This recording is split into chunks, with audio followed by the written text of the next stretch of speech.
council and with the mayor, there always seems to be a political war on top of money going from one place to another, and then it gets restored, and people yell and scream. Talk about how that works and why that is that the funding isn't sustainable and stable from year to year. So there is a budget dance. Every year, since I've been in the city council, I think, the majority of the years that I've been in the city council, the mayor of the city of New York has proposed a reduction to the library budget. And the city council has restored it.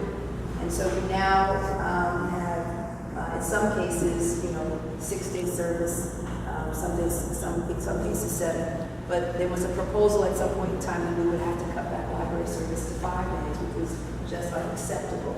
And so we have asked under the leadership, yes, of the Speaker of the City Council, that it be baselined, that every year we not have to deal with this budget dance, and that there be a baseline for the libraries throughout the city of New York, and that at no point in time can that baseline be reduced. It's called a maintenance of effort, so that we maintain a level of funding.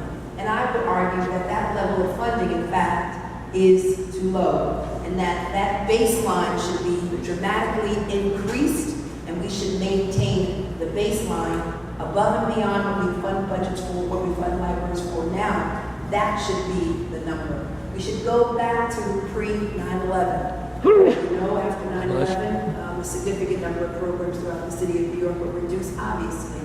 But since revenues have increased, tax returns have increased, we should increase the budget for New York City Public Libraries. Unfortunately, we've starved libraries, and then we've said, oh, well, the only way to raise money is perhaps through some sort of joint public-private venture with a developer. I reject that. You all know that I have covered the biggest scandal in the city, known as City Time. What is City Time? City Time is the technology that this administration put out an RFP for, a request for proposals. A company responded. It was fingerprinting for municipal employees through a scanning device. It was a timekeeping system. This company in question their charge was to outfit all of the city agencies with this technology. The contract originally was let at $46 million.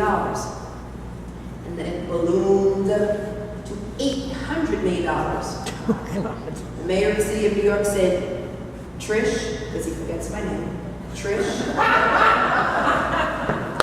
I keep reminding him, I said, Mr. Mayor, it's Tish. He would say, Tish? I said, yes, Mr. Mayor. Trish.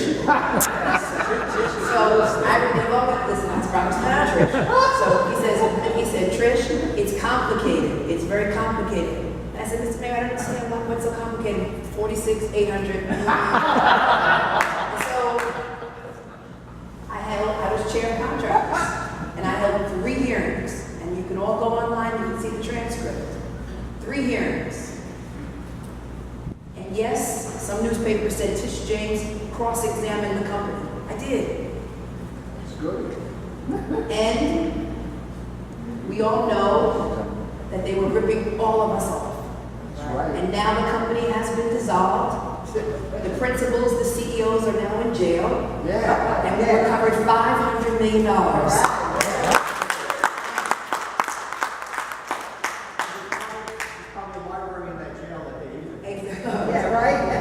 There's a library in Rikers Island. It's a lower level.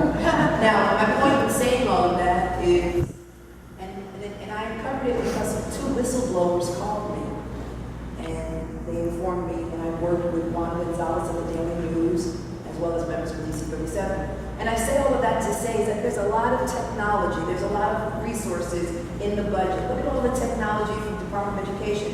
Some of it is fine, but I'm questioning whether or not there's a lot of bloated budgets, whether there's not wasted fraud.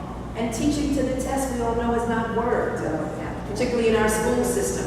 We all saw the test scores that came out almost 2 weeks ago.